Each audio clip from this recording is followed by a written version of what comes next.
Un gusto contar con la presencia de cada uno de ustedes. Hago extensivo el saludo del señor rector.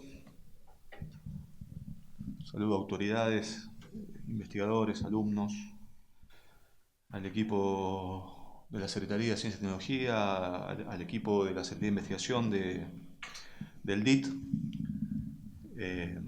al apoyo de la gente de prensa. Estamos saliendo grabados, así que es posible que el enlatado después,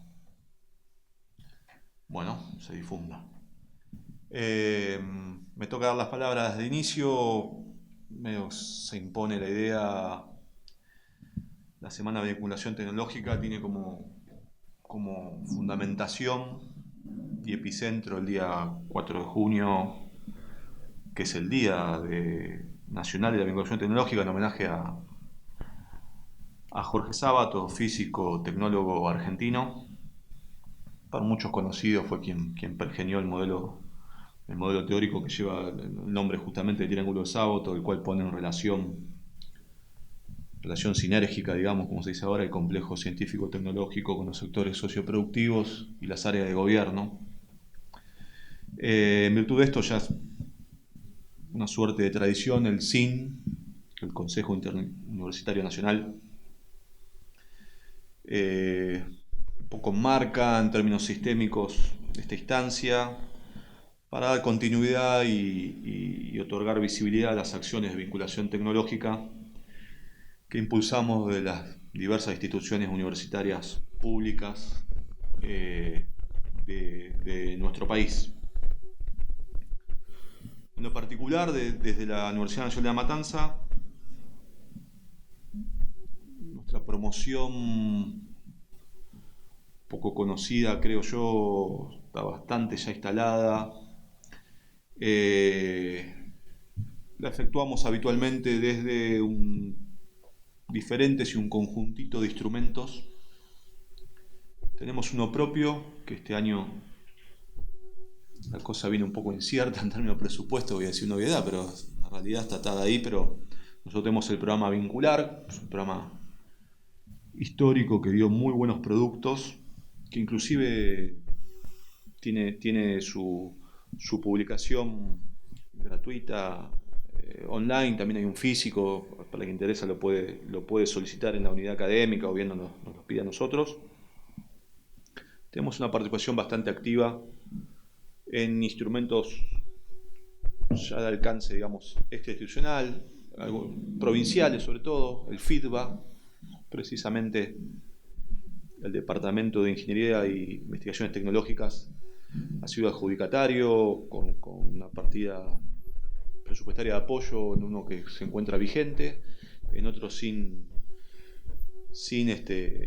partida presupuestaria, pero la representación institucional de toda la Universidad de La Matanza se recuestan en el DIT, así que aprovecho para celebrarlo en términos públicos, tanto al decanato como a la Secretaría de Investigación.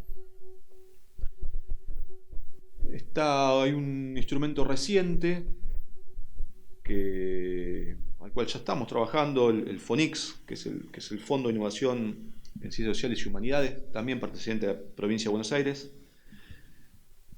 Finalmente todos, y ahí nos obliga un poco, está en la función natural de la institución universitaria, por definición, que es la función de investigación, a una suerte de revalorización de los procesos de transferencia científico-tecnológica que se promueven y se sustentan desde cada uno de los equipos de investigación hacia, y en muchos casos conjuntamente, el medio, con el propósito, esto se ha ido modificando, hay mucha literatura, no vamos a entrar en el debate, pero en principio hacia y en conjunto, y con el propósito de fortalecer el sector socioproductivo, en principio nacional. Esta actividad viene adquiriendo, digamos, algunos rasgos novedosos, tristemente novedosos, un contexto conocido por todo de plena contracción económica y financiera.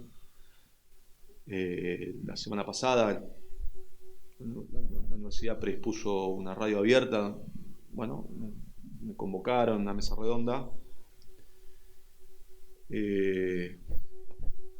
Presupuesto destinado al financiamiento de la ciencia está en 0,14 del PBI, 0,14. No, este índice se mide, este indicador se mide desde el año 72, pero para una referencia más contemporánea, para el año 2001, 2002, un año de quiebre de todo el tejido productivo, pero sobre todo social de nuestro país, está en 0,18. Este es el pico más bajo, tristemente más bajo, de apoyo a la ciencia y tecnología en su conjunto y por ende que condiciona estructuralmente las posibilidades de la vinculación tecnológica.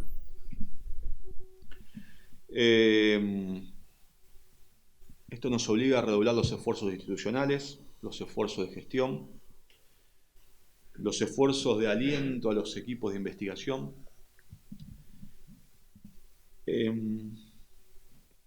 para poder seguir desarrollando productos y soluciones innovadoras y tecnológicas que tengan impacto directo en la sociedad.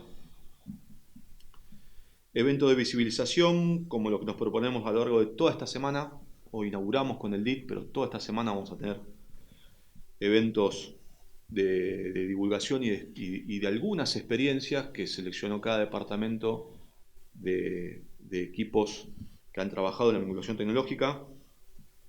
La idea es precisamente explicitar, hacer visible diversas experiencias donde empresas, pymes, ONG, cooperativas, emprendedores, organismos públicos y privados han sido beneficiarios de productos y resultados derivados de la vinculación tecnológica generada desde la UNAM.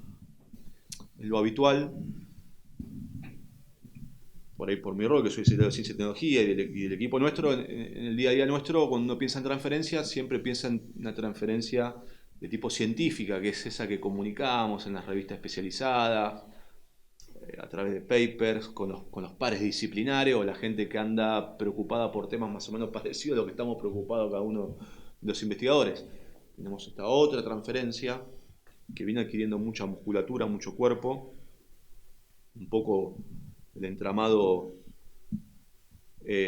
social lindante a la institución y regional nos obliga de algún modo.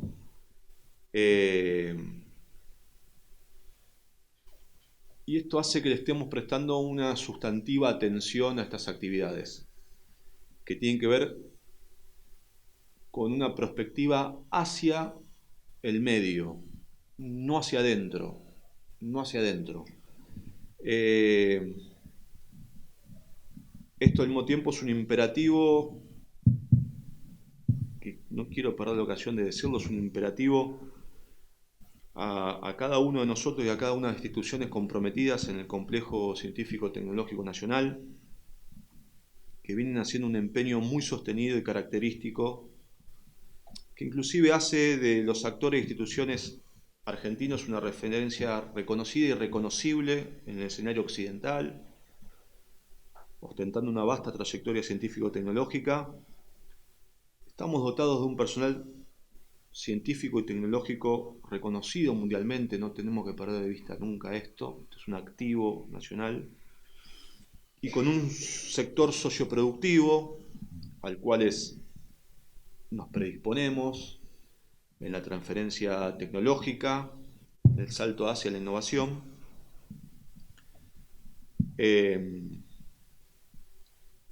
al empeño le debemos adicionar la mejor de nuestras artes y talentos para ver cómo nos ingeniamos en seguir contribuyendo, en seguir vinculándonos con ellos, para continuar dotando el entramado industrial nacional, castigado, desprotegido, muy desamparado frente al dumping desleal, por definición, del que el prestigio señero que nos distingue y la firme voluntad universitaria de no caer en el desánimo ni en la resignación. Sin más, en lo que me toca a mí, los invitamos, hoy hacemos la apertura. A partir de hoy, cada uno de los días de esta semana, vamos a estar presentando, las unidades académicas van a estar presentando el gran trabajo emprendido en este contexto difícil, donde al empeño le estamos poniendo el mejor de los ingenios para no desatender una de las funciones sustantivas e identitarias de la institución universitaria, como es la función de investigación y todo lo que orbita en torno a ella y a la producción de conocimiento, a la transferencia científica, a la transferencia tecnológica, a la formación de recursos humanos. Hoy me toca a mí abrir, damos la bienvenida a la gente del Departamento de Ingeniería e Investigaciones Tecnológicas. Yo rápidamente voy a paso a los profes Tantignone, Furcade, a los alumnos, en este equipo interesante que han confeccionado un proyecto que escogió el departamento y que va a representar un conjunto de trabajos que hace el departamento, por una cuestión de economía de tiempo, acentuamos uno, pero es un conjunto. Mañana vendrá la gente del departamento social, el miércoles económicas, el jueves salud, el viernes vendrá derecho para dar el cierre a la semana de vinculación tecnológica. De mi parte, darle el paso a los profes, a los equipos, agradecerles la presencia. En los saludos me olvidé de saludar a colegas e instituciones del sistema universitario porque sale la grabación en una plataforma que aparte también aprovecho para invitarlos porque otras universidades están contando otras experiencias y esta semana todo se vertebra en torno a la vinculación tecnológica, así que un poco en esta idea de comunidad, invitarlos, invitar a ellos e invitarnos nosotros a los eventos de nuestros pares y nuestras instituciones colegas. Así que yo sin más agradecerles la presencia a todos y damos paso a los profes y a los chicos para que cuenten la experiencia escogida por el DIT. Muchas gracias.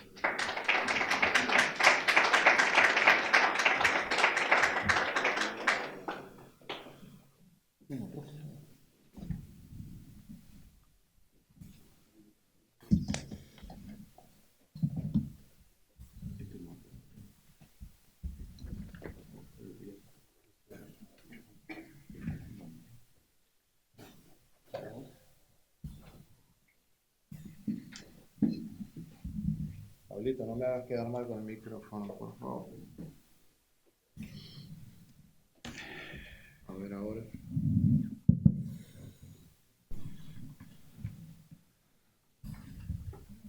Bueno, Hola, hola. hola, hola. ¿Se escucha ahí? Sí. Bueno, buenas tardes. Bienvenidos. Un poco continuando lo que dijo Juan Pablo. Estamos acá sí para presentar uno de los proyectos, pero en el departamento de ingeniería, particularmente yo soy el coordinador de la carrera de ingeniería electrónica. En el departamento de ingeniería tenemos varios proyectos, los cuales este es el más demostrativo de todos. Yo me siento como el papá del proyecto, y bueno, un poco uno está chocho de haber participado por segunda vez. Este proyecto es una competencia de Bosch que organiza un centro de investigaciones en Cluj, Rumania, y que se trata fundamentalmente de trabajar con un auto autónomo, de hacer que un auto sea autónomo, un modelo por supuesto, en este caso, que lo tienen ahí presente, y donde nuestros alumnos han participado por segunda vez consecutiva. La primera vez 100 y pico de universidades, la segunda vez 160 y pico de universidades, fuimos elegidos entre ellos, trabajando desde el mes de diciembre que llegaron los modelos hasta hace muy poquito que fue el viaje a Rumania, participaron y ganaron un premio por segunda vez. De manera que nos sentimos muy orgullosos de este trabajo y es un trabajo que además, como bien se dijo, permite la posibilidad de hacer una transferencia tecnológica. Bosch lo organiza justamente con motivo de tener una transferencia de tecnología, lo cual es importantísimo desde el punto de vista no solamente de la empresa, sino de la universidad, de ingeniería, etcétera, etcétera, ¿verdad? Dentro de este grupo y de otros grupos que tenemos formado, hay gente de ingeniería electrónica e ingeniería informática. Tengo que decirlo que son multidisciplinarios, no es una sola carrera la que participa, lo cual nos hace por ahí estar un poco más orgulloso de poder incluir, y en el futuro vamos a tratar de incluir gente no solamente de estas dos carreras, sino que en lo posible de mecánica, de industrial. No podemos hacer partícipe a civil porque, bueno, no hay nada en construcción, pero si pudiéramos lo haríamos. Y bueno, de este punto de vista creo que lo que van a dar nuestros alumnos como explicación en breve muestra el grado de desarrollo, el grado de competencia que han tenido ellos en forma internacional con las demás universidades. Aquellos 160 y pico de participantes o de inscriptos en esta competencia fueron universidades de otros países, por lo tanto es un orgullo que hayamos logrado un puesto muy importante dentro de lo que fue la competencia. Ellos después le van a contar cuál fue el puesto y cuáles fueron los números. Bueno, le voy a dar paso a mi colega acá que va a seguir ampliando un poco las condiciones. Hola, ¿qué tal? Buenas tardes. Bueno, yo soy Alejandro Furcade, le doy una mano a Hugo con el tema de la coordinación y soy mentor de los chicos del grupo. Desde ingeniería se nos plantea siempre un problema que es la interacción con la industria, la generación de valor, ¿no? Y si bien los papers son muy importantes, ¿sí? Porque es transferencia tecnológica, estamos como un poco empecinados en hacer, ¿no? En hacer cosas que se toquen, cosas que muevan, cosas que tengan un impacto directo en la industria y en nuestra comunidad especialmente, ¿no? O sea, estamos inmersos en un lugar de la comunidad y eso para nosotros es importante. Hay algunas cuestiones de entorno, como decía Juan Pablo hace un ratito, que si bien dificultan la tarea, hay muchas cosas que hacen que eso se sobrelleve mucho mejor. Un poco el mito de que los chicos no quieren. Los chicos tienen unas ganas de investigar, tienen unas ganas de hacer, tienen un empuje. Si ustedes por ahí pasaban por acá por enfrente y veían la luz del polo prendida a las 12 y pico de la mañana, eran ellos que estaban con el autito para adelante y para atrás, para adelante y para atrás, ante la mirada atónita del guardia, ¿no? Que estaba ahí como diciendo, estos muchachos no tienen familia, no tienen dónde dormir. Entonces, eso es realmente, para nosotros que estamos de este lado, es invaluable. O sea, que nosotros tiremos un empujoncito y que haya una multiplicación en lo que nosotros tiramos es fantástico. Ellos comenzaron desarrollando, digamos, la idea que contiene el auto en otro entorno, ¿no? El entorno quizás de control, de la inteligencia artificial, de la robótica básica, y luego encontraron aplicación acá. Y nosotros, desde este lado, lo que tenemos que entender es que el conocimiento que ellos desarrollaron es transversal. O sea, no se aplica a este proyecto nada más. Ellos hicieron un modelo de inteligencia artificial, de control de lazo cerrado inteligente, con detección de imágenes, que sirve para este auto y lo hace muy bien, pero sirve para cualquier otro dispositivo que la industria pueda usar.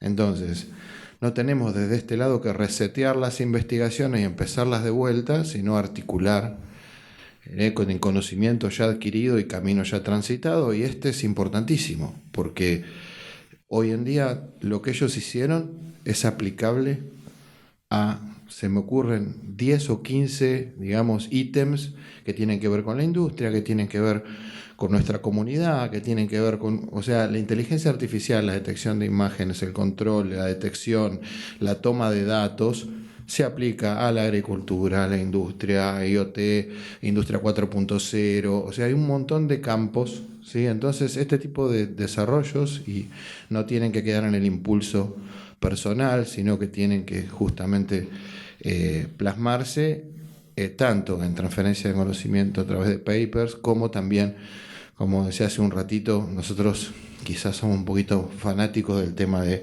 armame algo, yo quiero que esto se mueva, quiero que no quedemos en el paper. Yo entiendo que la situación nuestra en cuanto a lo económico, en cuanto a lo presupuestario, es ajustada, pero también entiendo que hay una gestión, digo, en nuestra universidad que es muy valiosa con respecto a maximizar los recursos que nos llegan, y los chicos, gracias a eso también y a los sponsors, han podido ponerse al lado de otros equipos que tienen, por ejemplo, un departamento destinado a esta competencia, ¿no? Con 20 personas, todos ahí viendo cómo desarrollan, cómo hacen, ¿no? Cómo compiten entre ellos, y tienen muchísimos más medios que nosotros, y sin embargo en la segunda ronda de la competencia de 2 años, segundo año consecutivo, han avanzado muchísimo y se han puesto al nivel de otros que venían hace muchos años con mucho más recursos. Y eso tiene que ver también con nosotros, tiene que ver con cómo ellos ven la posibilidad de desarrollar. Y como les digo, los chicos tienen muchísimas ganas de hacer cosas. Entonces está bueno nosotros capacitarnos para guiarlos y hacer que esas ganas sean efectivas, ¿no? Entonces un poco esa es la visión que tenemos desde acá. Pero bueno, los dejo con los chicos, que se presenten y cuenten un poco. Yo les voy a contar solamente la cuestión técnica básica. Es un auto, como dijo Hugo, autónomo, que quizás no luce demasiado cuando uno ve los videos, porque es un autito yendo por una pista así, ¿no? Que sí, pero esto yo lo hacía con el Scalextric, pero no. Es mucho más complejo porque tiene un modelo de inteligencia artificial que detecta, que entiende, que traza las curvas, ven cómo tienen que doblar, tienen que manejarse con niebla, tiene que manejarse sin visión, tienen que manejarse, digamos, a lazo abierto. O sea, hay un montón de cosas interesantes y el modelo se va adecuando a los diferentes escenarios. Así que los dejo con ellos, que le cuenten un poco más detallado su experiencia, pero como dice Hugo, nos ponen muy orgullosos, tanto él como otros proyectos que vemos que van creciendo un montón.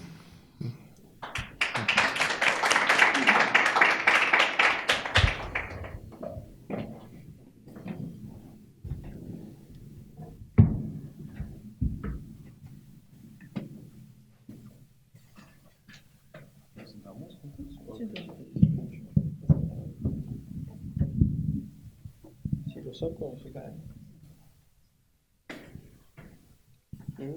Está medio. No, está difícil.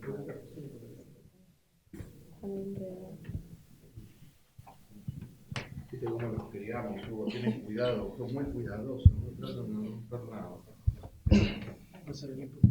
No, acá está bien. Ahí, ¿se escucha? Bien. Sí. Bien, bueno, ya básicamente spoilearon un montón de lo que es el proyecto, así que está bueno, podemos ir con más dinamismo.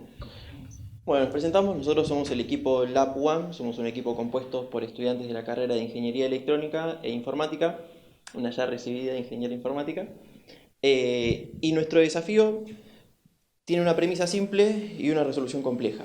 Teníamos que hacer un auto que resuelva.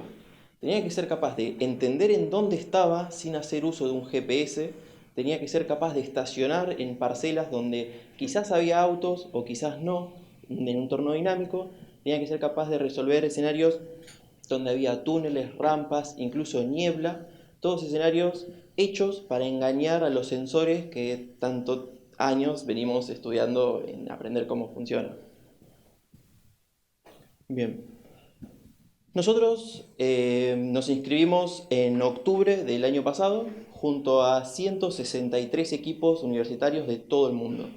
Luego de intensas evaluaciones, fuimos seleccionados 20 equipos de esos 163 para viajar a Rumania con nuestros vehículos y nuestros desarrollos hechos, de los cuales somos un equipo de Alemania, 2 equipos de Argentina, nosotros y un equipo de la UADE, un equipo de Canadá, Estonia, Francia, Grecia, etc. Algo muy importante que siempre nos recuerdan es que nosotros somos el equipo que más tiene que viajar para llegar a Rumania, mientras que la mayoría de los equipos simplemente se toma un micro por estar en Europa. México, Canadá y nosotros tenemos que sí o sí disponer de un avión para llegar al momento. Bueno, un poco esos somos todos los estudiantes después de haber estado 5 noches sin dormir, más o menos, y bueno, las banderas de cada uno de los países. Bien, antes de empezar a hablar sobre todo el desarrollo técnico del auto, que es lo más lindo que hay para comentar, hay que mencionar que nosotros fuimos haciendo un trabajo muy intenso de marketing en donde estuvimos mostrando a la comunidad el desarrollo de nuestro auto. Porque si bien la premisa es ganar el premio, nosotros el día de mañana vamos a estar todos recibidos y es súper importante poder pasar la antorcha a otros estudiantes. Para eso tenemos que incentivarlos mostrando todo nuestro trabajo, las cosas súper copadas que se pueden hacer partiendo desde las bases teóricas que obviamente aprendemos en las materias, y los resultados obviamente nos llevaron a haber ganado el Marketing Award por haber sido el equipo con una mejor transferencia de conocimientos en redes sociales. Un premio que a nosotros nos alegra bastante porque dedicamos un montón de esfuerzo para haber sido todos personas de ingeniería y nadie de marketing. Bien, ahora hablando del verdadero compromiso técnico. Este es nuestro segundo año participando y la mayoría de los equipos que logran el primero, segundo y tercer puesto están de 4 años en adelante. Nosotros somos súper chicos comparados con la mayoría de los equipos que están participando todos los años en esta competencia. Sin embargo, pese a ser nuestro segundo año, logramos coronarnos en el top 10 global, siendo oficialmente el 9º equipo a solo 20 puntos de Grecia, que es un equipo que viene hace 6 años trabajando y que, como decía Hugo, cuenta con un departamento en su universidad, el cual son más de 40 investigadores desarrollando ese autito. Mientras que nosotros, siendo solamente 5 personas, totalmente sobrepasados por la cafeína, logramos estar dentro del top 10. Así que a nosotros nos llena de orgullo poder mostrar esos resultados. Y qué mejor que mostrarlos a nosotros los ingenieros que con números, ¿no? Bien, ahora vamos a hablar un poco de cómo transformar la magia del auto en movimiento a la ciencia dura. Para empezar, nosotros planteamos diversos sistemas de funcionamiento del auto, cada uno independiente entre sí. El primero es la detección de carriles, que es básicamente, yo estoy en un mapa, pero ¿dónde está la calle y dónde está la vereda? Bueno, básicamente nosotros teníamos un mapa que usamos para probar acá en la universidad de 6 metros por 6 metros, y con eso tuvimos que diseñar toda nuestra arquitectura para después transportarla a la pista de allá, que era de 15 metros por 23. Era básicamente el piso de una oficina. Para poder diferenciar en dónde estaba el auto o no, teníamos que hacer filtros de las imágenes captadas con la cámara para convertirlos en tonalidades de blanco y negro. Una vez logramos esto, dividimos la imagen en muchas filas y hacemos diagramas de intensidad, que son estos diagramas de acá, los cuales nos permiten distinguir los puntos blancos de los puntos negros. Algo que parece súper básico, pero nos llevó como 3 meses. Gracias a esto logramos tener un sistema súper fluido de navegación, el cual se muestra en este video. A ver.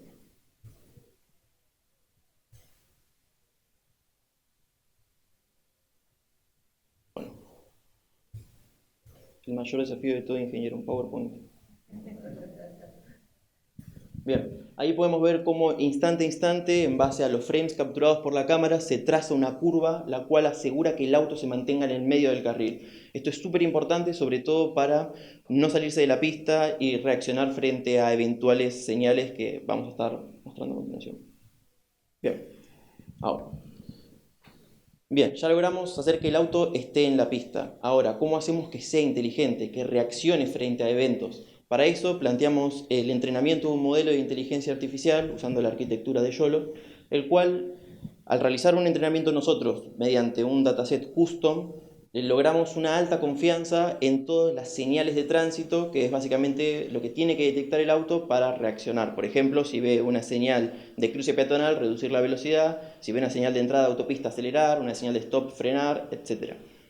Además de reaccionar a las señales de tránsito, algo que es súper importante en vehículos autónomos es no pisar a la nena. El año pasado, lamentablemente lo hicimos, pero bueno, éramos primerizos, teníamos esa excusa. Este año ya no la teníamos y de hecho enfocamos un montón nuestro modelo para que tenga una alta confianza en la detección de peatones. Porque si haces un auto autónomo que pisa peatones, hay algo mal ahí. Aparte de los peatones, también hay autos. Ahí es importante tampoco chocar a los autos y de hecho esquivarlos, hacer la maniobra de overtake, porque generalmente los autos van lento y como esto es una competencia de puntos, como si fuese una especie de Pac-Man, vos querés agarrar todos los puntos en el menor tiempo posible. Y si hay un auto que te está frenando y tenés la posibilidad, porque hay una línea punteada, podés avanzarlo. Pero también puede ser que no lo puedas avanzar. De eso va a venir ahora, bueno, en la siguiente. Hola, buenas. Mi nombre es Cristian Cárdenas, soy estudiante de Ingeniería en Electrónica.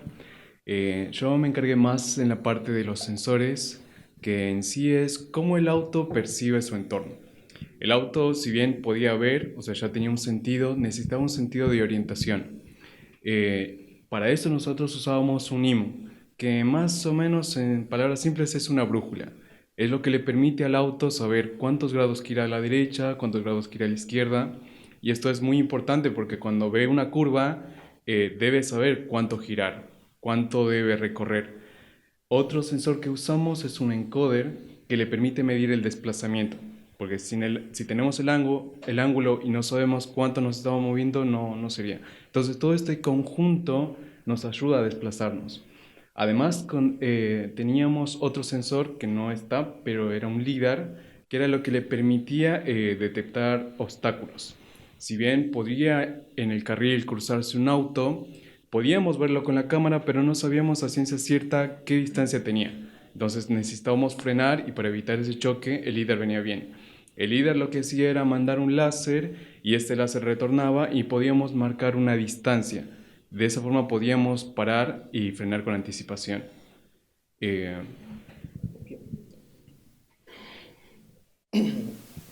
Bueno, básicamente lo que estaba comentando Chris es el principio de cómo nosotros logramos tener la orientación de en dónde estaba exactamente el auto. Y acá es súper importante remarcar que nosotros no disponíamos de un GPS, por lo cual una de las grandes dificultades era saber dónde estaba el auto. Porque nosotros teníamos el mapa de allá y teníamos que... No, perdón. El mapa de ahí y nosotros teníamos que trazar un camino. Los puntitos azules son los checkpoints que básicamente nos daban puntos, que era lo que hacía que nuestro auto tenga una mejor performance o no. Entonces nosotros planeamos una estrategia y decimos, bueno, nosotros vamos a recorrer por acá, por acá, por acá. ¿Y cómo sabemos que el auto está ahí? Gracias a todos los sensores de los que estuvo hablando Chris, éramos capaces. Pero como todo en el mundo, tiene un problema. No existe un sensor el cual no tenga error, lamentablemente. Entonces nos enfrentábamos al error acumulativo, que era, al principio el error era bajito, después de 5 minutos, 7 curvas y 2 intersecciones, el error era gigante, el auto ya no estaba donde decía que estaba. Entonces de alguna forma nosotros necesitábamos reubicarlo, decirle, bueno, mira, vos crees que estás acá, pero realmente estás acá. Para eso nace el algoritmo de corrección, el cual básicamente consta en usar el modelo de detección de objetos para captar las características claves de la pista, que es la señal de la línea de stop line, la cual te dice que estás a punto de hacer una maniobra de intersección, doblada a la derecha, izquierda o hacia adelante. En esos momentos nosotros podemos decir, el auto más o menos está ubicado por acá en el mapa, pero como vos estás detectando la señal a 11 centímetros y a 20 grados, el auto está realmente parado acá. Que al principio parecía algo súper sencillo y realmente nos salvó la vida, porque allá se ve la imagen de cómo el auto cree que avanzaba, obviamente con un error, porque el auto realmente estaba circulando por los carriles, pero la orientación nunca se corrigía, entonces generaba errores catastróficos, frente a esta imagen que es el auto venía doblando por acá según lo que él creía y cuando detecta la señal automáticamente se corrige y le dice no, mirá, vos estás parado acá. Entonces eso nos permite tener un control más grande sobre la trayectoria del auto y básicamente fue uno de los motivos por los cuales pudimos tener una muy buena performance, porque cuando trabajás a tan bajo nivel de ya directamente buscar el error en los sensores, empezamos a notar nuestro diferencial como ingenieros argentinos, ¿no? Que los cuales estamos acostumbrados a hacer cosas buenas, bonitas y baratas. Bien. Buenas tardes, soy Carolina Núñez, ingeniera en informática, soy la parte de informática del equipo, así que a continuación vamos salió con audio, tenemos música de paso. Bueno, les voy contando mientras. Estamos. Hasta ahora, como bien contaron mis compañeros, tenemos toda la información necesaria para el auto, ¿no? Podemos ver los objetos, podemos ver las señales, podemos ver el carril, los sensores que nos van a informar acerca de las cosas que tenemos cerca, pero ¿de qué forma podemos integrar todo eso dentro del auto para que se empiece a desarrollar de forma autónoma? De alguna forma tenemos que todo esto estar pasando en simultáneo. Ahí es donde aparece en escena la máquina de estados. ¿Qué va a hacer la máquina de estados? Así a modo, como si se tratara de un modo, de una situación que va a estar detectando el auto, que lo que va a permitir, con toda esta información que cuenta, empezar a decidir. El auto va, a medida que avanza, poder identificar toda esta información que recibe y decidir qué hacer ante esos eventos. Por ejemplo, en una situación normal el auto está avanzando, lo único que ve es el carril. Cuestión que decide hacer el seguimiento de carril. En algún momento aparece un semáforo. Tiene que decidir darle prioridad a responder a esa señal que apareció, en este caso el semáforo. Si se trata del semáforo en rojo, frena. Si se trata del semáforo en verde, continúa su tránsito. En este escenario donde no solo está detectando el carril, sino que también está viendo una señal de tránsito y al mismo tiempo que, como contaban mis compañeros, el auto sabe dónde está y hacia dónde quiere ir, puede ocurrir que aparezca la famosa nenita en medio del camino. Ok, el auto ve el semáforo y dice, yo tengo prioridad de paso, continúo. No, claramente acá aparece otro evento en escena al que también tiene que responder. Por lo tanto, como todo esto está ocurriendo al mismo tiempo, seamos conscientes de que todo esto es segundo tras segundo, ni siquiera minuto tras minuto, es instante a instante.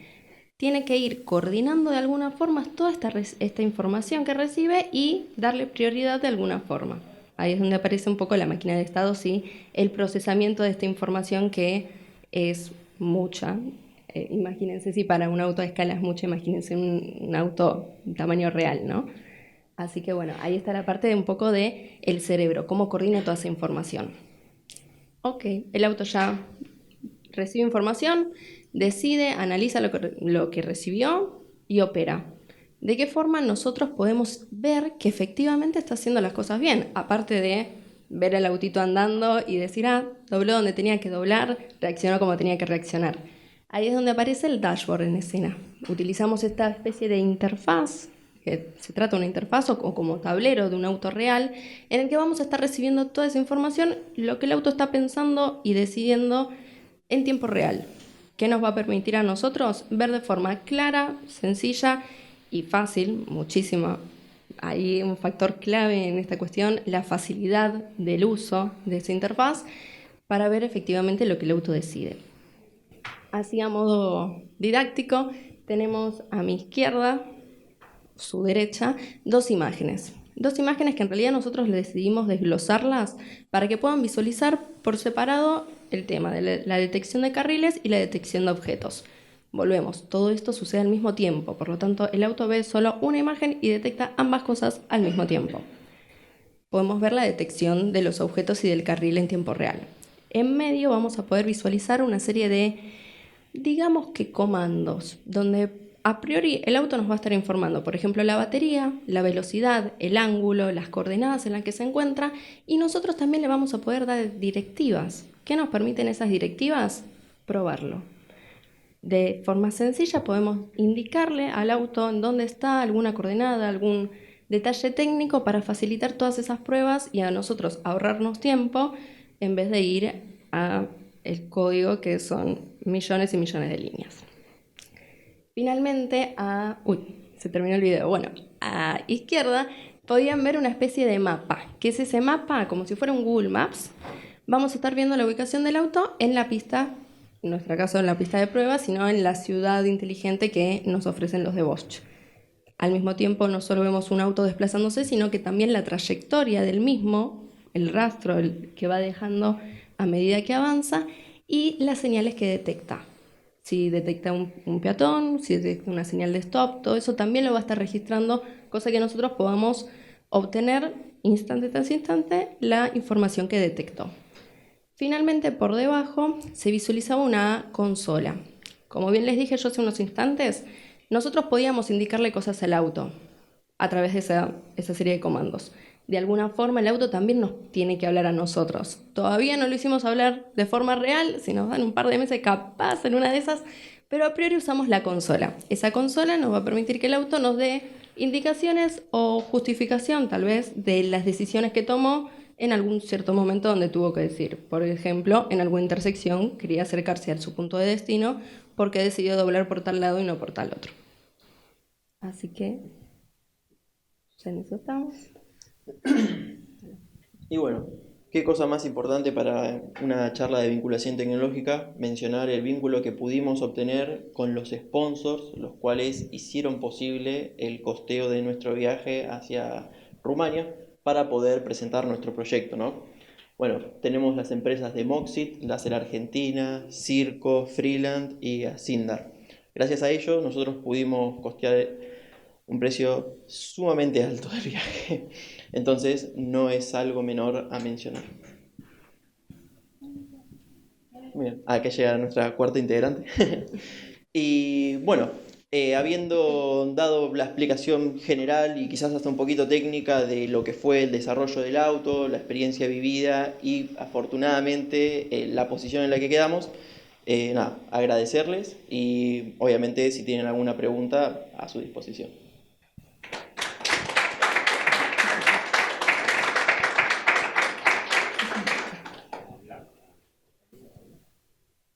Ah, Eve, sí, Eve, ¿quieren que hables? Se reclaman. Bueno, sí. Bueno, mi nombre es Evelyn Castro, estudiante de Ingeniería Electrónica. Y bueno, en este proyecto yo formé más que nada parte del desarrollo de lo que es la detección de objetos y de obstáculos. Ahí lo ven. Básicamente lo que hicimos fue hacer una recopilación de imágenes de todas las señales, todos los obstáculos que teníamos para detectar. Y por un lado, filmaciones en celular y filmaciones desde la propia cámara del auto para tener la visión directamente de lo que teníamos que detectar, la información real. Y lo que hicimos con eso fue entrenar un modelo de inteligencia artificial y bueno, la verdad que tuvimos muy buenos resultados. Sobre todo con la nena, porque, digamos, esta vuelta no lo atropellamos, que es como la peor fatality, ¿me sale? Infracción posible, Claro. delito. Pero bueno, en este caso tuvimos muy buenas detecciones, por lo tanto pudimos esquivar y no tener ninguna colisión. No sé qué más acotar. Una preguntita, el tema de cómo localizan los objetos, ¿de qué manera? Lo que nosotros usamos fue un modelo de YOLO, que es un modelo de detección de objetos en tiempo real, y lo que tiene esta arquitectura, digamos, de detección de objetos o de procesamiento de imagen, es que una vez que analiza toda la imagen, puede detectar en qué parte de la imagen, o sea, qué, digamos, XY, en qué posición exactamente está ese objeto. ¿Y cómo lo discrimina, digamos, o sea, si tiene un objeto delante de que no es parte del paisaje y que es un objeto aparte? Digo, porque tipo sonar, frecuencia, térmica, no sé. Es que por eso justamente nosotros hicimos una recopilación previa, o sea, claro, nosotros ya teníamos, ya sabíamos cómo se iban a ver esos objetos y además de tener digamos, la imagen del objeto real, lo que hicimos fue aplicarle como ciertos filtros o ciertas, digamos, no sé, como casos en donde capaz el objeto se vea cortado, o se vea con niebla, o se vea oscuro, muy brillante.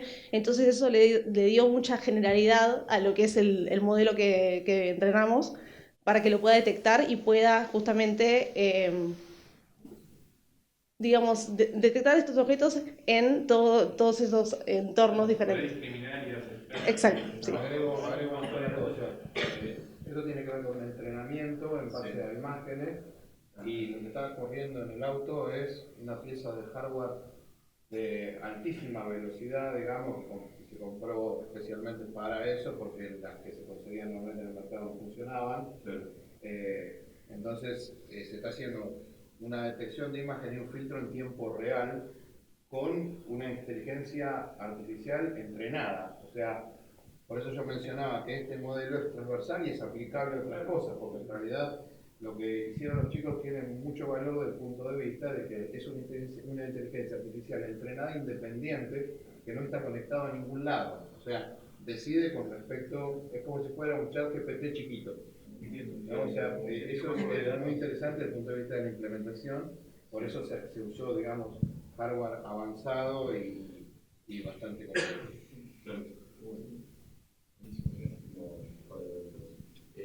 Por un lado, es muy buena charla con los chicos, porque la iniciativa está muy buena. Son tres. La primera, pensando en su formación, ¿qué aspectos piensan ustedes que los hizo ver la diferencia frente al equipo que vienen ya trabajando hace más tiempo? Si entra en alguna parte, algún aspecto vinculado a algún tipo de patente o no. Y contra esto que hablaron antes sobre transferencia de conocimiento, redes sociales, como fue esa experiencia, y porque también ahí fueron distinguidos. ¿Qué pregunta? Sí, bueno, van a ser tres fáciles. Y respecto a la primera, yo creo que tuvo mucha influencia justamente la materia que da Ale, que es Digitales 4, que es una materia donde nos plantean hacer un proyecto. Todas las materias que tienen proyecto, desde mi punto de vista personal, tienen un altísimo valor agregado, porque te obligan a agarrar todos los conocimientos que venís acumulando de otras materias teóricas y plasmarlo en algo tangible. Ahí es donde empiezan a haber un montón de problemas, porque es donde nos empezamos a dar cuenta que las cosas no son ideales. Como por ejemplo lo que estábamos hablando hace un rato de los sensores de orientación. En la matemática sale de taquito cómo tiene que ser. El problema es cuando en la vida real no pasa eso. Entonces, ese tipo de materias, desde mi perspectiva, tienen un altísimo valor agregado porque nos obliga a desafiarnos a nosotros mismos y a buscar soluciones donde quizás con la teoría pura no la podés encontrar, sino tenés que ir a casos más prácticos. Aparte de el hecho de trabajar en equipo. Algo que fue súper importante para todos nosotros fue el poder organizarnos bien, porque es un proyecto súper complejo, tiene un montón de cosas por hacer, y nosotros ya corríamos con desventaja de que solamente éramos 5 personas frente a universidades de otras partes del mundo, donde tienen 40 personas, 20 ingenieros, másters y demás. Pero una buena organización y un plan claro, los cuales vamos obteniendo en diversas materias de la carrera, logran que podamos tener un equipo equilibrado. Entonces, en ese aspecto. Obviamente, 3 millones de materias hicieron que sepamos cómo hacer las cosas. Me olvidé las otras dos, perdón. No, ¿hay algún tipo de chance de patente? ¿Esto que es el de la inteligencia artificial? Sí. ¿Es algo que trabajan ustedes o que ya tenían una base y lo utilizaron para este proyecto? Respecto a patente, de esto, exactamente esto, no se puede, por una cuestión de que esta es una competencia organizada por Bosch y se reserva los derechos. Sin embargo, como decía Ale, acá no importa en sí el producto, sino la solución, que es modular. Vos tranquilamente podés sacar esto, que es la detección de objetos de algo, que nosotros definimos qué es ese algo, y ponerlo, por ejemplo, en una cámara de seguridad. Entonces, de una forma muy fácil, podés convertir esto en un producto. Y eso sí ya no corre tanto por las restricciones que tenemos nosotros en cuanto a las patentes para este proyecto. Entonces, en ese aspecto sí, pero hay que buscarle una vuelta de tuerca porque en sí es un proyecto de competencia, no un producto vendible. Y la última.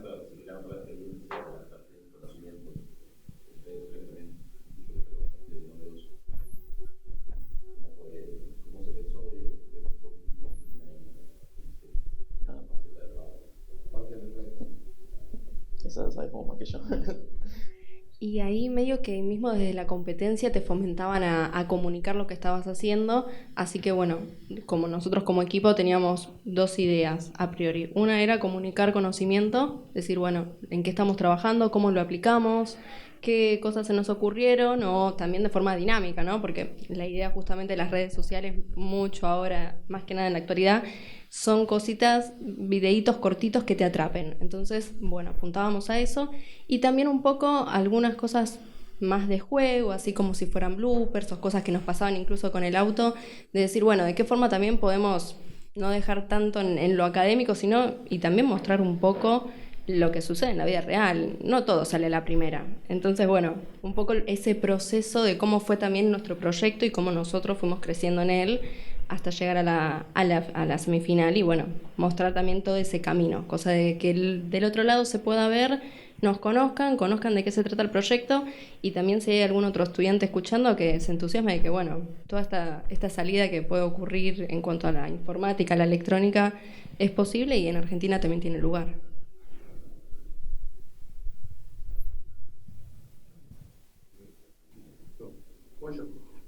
Bueno, creo que, como decía Juan Pablo, cuando iniciamos, es en esencia el ángulo de sábado.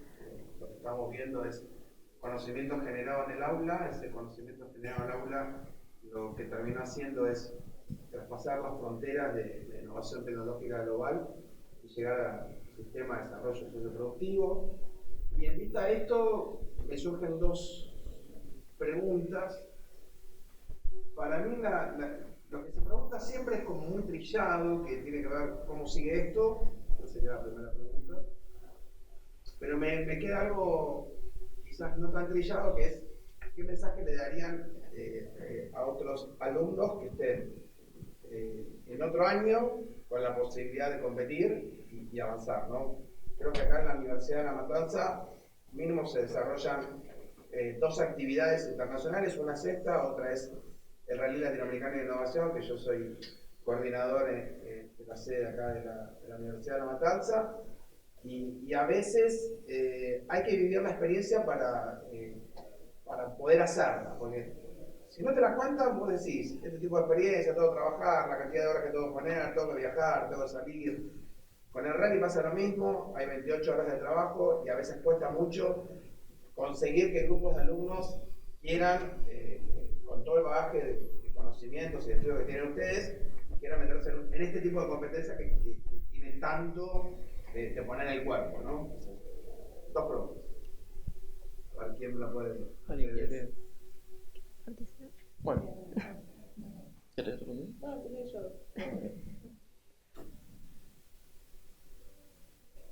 Respecto a cómo sigue esto, obviamente nos vamos a volver a anotar el año que viene. Habiendo estado 2 años participando y estar en el top 10, ¿qué más manija nos pudo haber dejado, no? Obviamente apuntamos al año que viene tener una mejor performance aún, porque estuvimos muy bien, supimos cuáles eran los errores que cometimos en la pista y sabemos cómo corregirlos. El problema que tuvimos tanto el año pasado como este año, aunque no parezca, es que no tuvimos tiempo. O sea, es una solución súper compleja y para este tipo de proyectos no existe algo que está bien o algo que está mal. Hay un montón de soluciones grises las cuales te van a dar ventajas en algún área y ventajas en otra área. Entonces un poco nuestro trabajo al principio es investigar cuál es la mejor.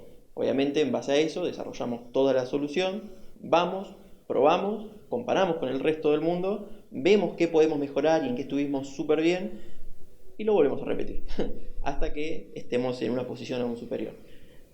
Obviamente si hubiésemos ido por el segundo año y hubiésemos estado peor, hubiésemos venido desanimados. Por suerte estuvimos muchísimo mejor, así que hay muchas ansias de avanzar un año más. Luego de ese año, que viene muy bien con la siguiente pregunta que me hiciste, ya vamos a estar recibidos la mayoría. Entonces ahí tenemos que pasarle la antorcha a los estudiantes que vienen, porque es un proyecto súper lindo. Logramos poner a la UNLAM en el puesto global número 10 del mundo en autonomía y no queremos que esto se termine con nosotros. Entonces, parte arrancó con lo de marketing, el hecho de incentivar a los alumnos, y parte con, bueno, obviamente todas las charlas que damos. Al principio nosotros cuando nos anotamos, la realidad es que no sabíamos ni el 25% de dónde nos estábamos metiendo. Teníamos una idea, teníamos las ganas.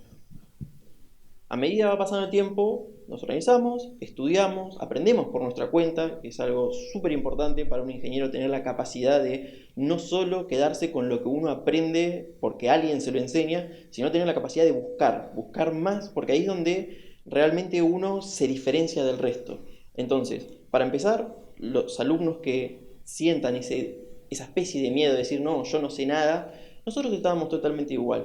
Solamente decidimos pegar ese salto, ver qué pasaba, y por suerte tuvimos buenas experiencias. Entonces, desde nuestro lado, podemos decirles que no hay que tenerle miedo al desconocimiento, hay que tenerle miedo al no conocer nunca.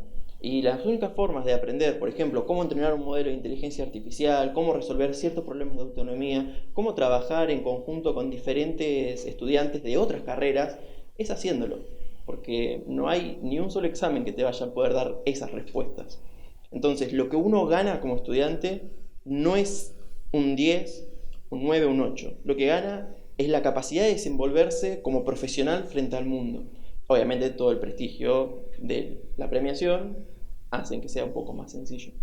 Entonces, creo que el mensaje general sería que no hay que tener miedo, simplemente hay que tener ganas. Todo lo demás se arregla en el camino. No sé si eso podemos responder. Perfecto.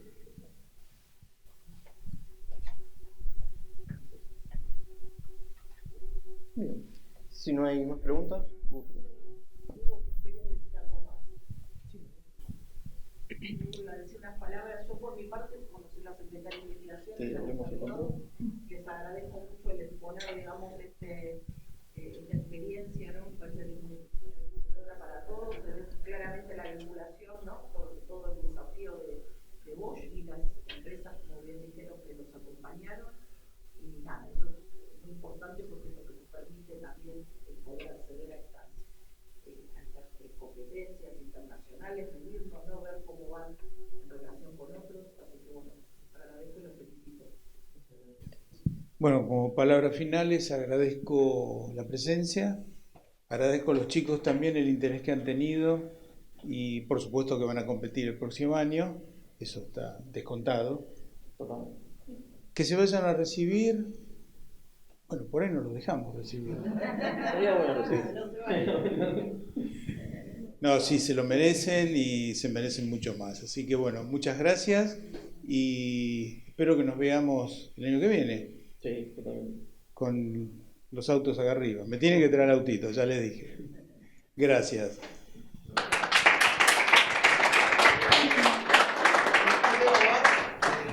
Comentó Juan Pablo y damos extensivo a todos para que comenten. Mañana pasado, martes, miércoles, jueves y viernes, vamos a seguir con este ciclo de charlas en contexto y en el marco de la Semana de la Vinculación Tecnológica. Así que están invitados. Se va a hacer en el auditorio de la biblioteca los próximos encuentros. A partir de las 5:30 arrancamos. Y tengo acá un código QR para que completen los datos, así emitimos los certificados. Así que bueno, muchas gracias por todo.